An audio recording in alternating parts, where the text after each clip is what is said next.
If you're feeling called to host an event, but you don't have an email list yet, this is for you. So I will tell you that the road from here is uphill, but it's doable. And so I want you to keep listening because I've got 3 things that you must consider if you're deciding to go down this road. Recently, I was on a one-on-one coaching sales call with a prospect, and they were extremely interested in hosting an event, and they didn't yet have an email list. They thought it would be an excellent place to start to drive some cash fast. And then we talked about how an event requires people, and people don't just show up without much notice to something when they haven't yet built up a little bit of that know, like, and trust with the person who's hosting the event. They definitely don't get on a plane without a little bit of that. And so we strategized a little bit on how it could work. And so I want to piggyback off of that conversation and share some of those ideas that we came up with so that if you're in that same position, you can use these ideas as well. Of course, I've always got that guide to 107 ways to fill your event for free. The guide is free. The ideas cost some money. But the guide is free. It's over at fillingevents.com. So you can always grab a copy of that, 107 ideas. But I want to talk specifically about ones that are just for someone without an email list when you're just starting. So the first question is, can you afford to buy your way? So what I mean is, if you don't have a list and you want to host an event soon, within the next 3 to 6 months, then one of your options is to buy ads and buy your way there. And so I am not up to date on exactly what it costs today to get an in-person event guest.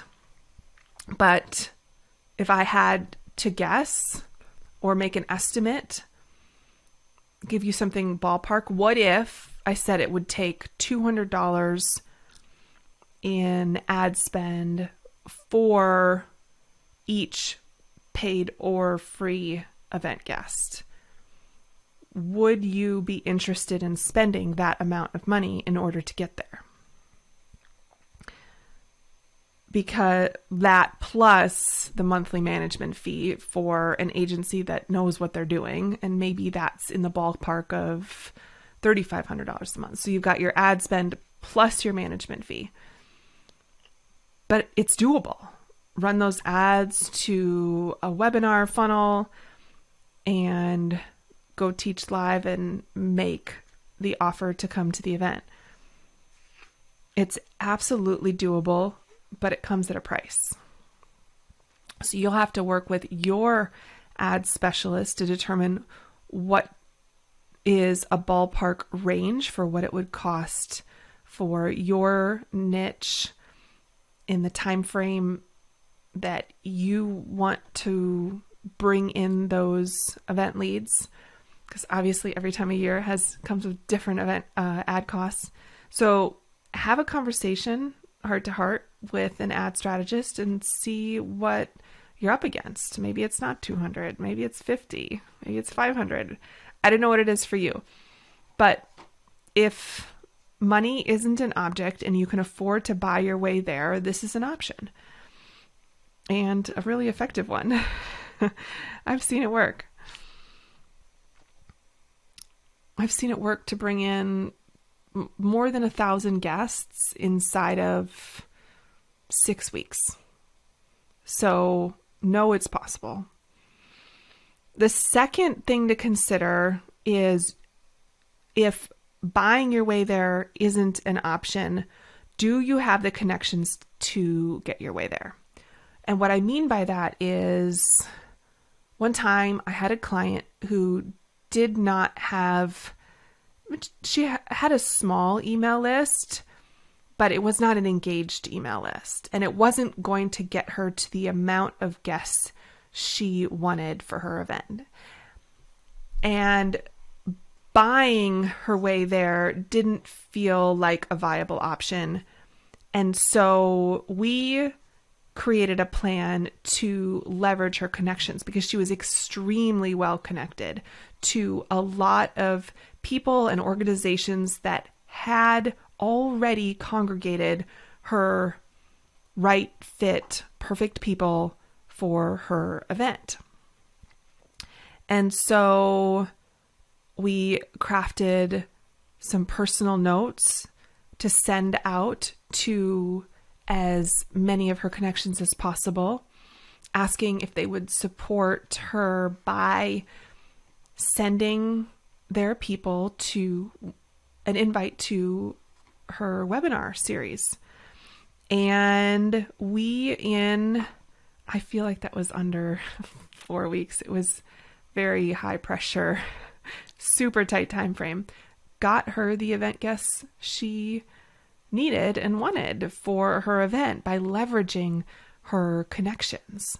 So that is an option. Think about who you know, who has already congregated your perfect people and has a close enough connection to you that they are willing to send out an email or make social posts or go live with you to share the information about your event or a pre-event sales vehicle like a free webinar.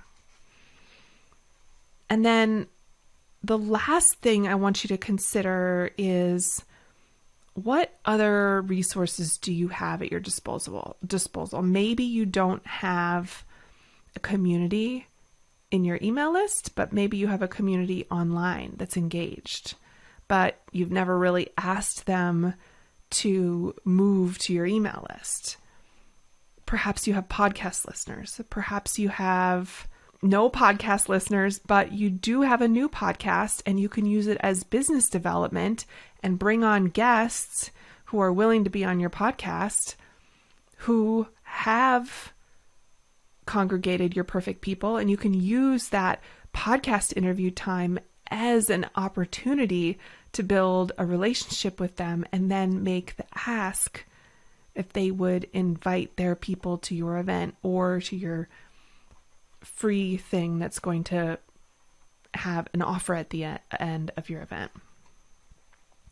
And maybe you have a social following, again, that hasn't been turned into an email list, but you could do some things to move them swiftly to your email list so that you can, or a free event like a webinar where you can start to sell them. I hope that it gave you some perspective, this conversation that we had today, because while it's not my preference that people start their business by hosting an event, I know that people do it all the time. It is just some people's preferred medium, and I want to support you if that's your choice and desire, but also I want to make sure that you are going into it eyes wide open, knowing it will take a significant amount of effort and planning and a runway of time in order to move those guests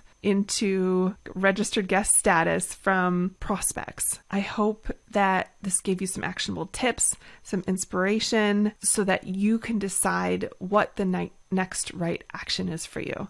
I'll tell you that after we had that conversation about the potential of working together one-on-one to help that prospect that in that recent sales call that I was on get to their event within, they wanted to have the event within 6 weeks or so.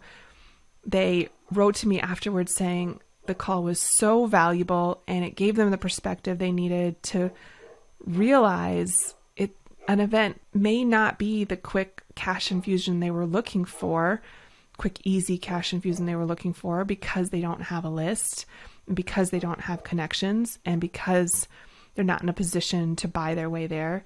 And so they decided to postpone it for 12 to 18 months and really use this time with huge amounts of intention to build up their list. And when I saw that note come in, I said, yes, like, I really applaud your decision. I support it. I'm cheering you on. We can work together when the time comes. But I love that you've decided to put in the work of doing the list building. And it takes time. It takes time. But I've given you some ideas today that if time isn't an option, you have other ways around that. You can buy your way there, leverage connections, or any of those other ideas I gave you. I hope this was helpful. If it left you with some questions, slide those into my DMs over on Instagram. And I appreciate you hanging out with me today. This was so fun. Take care.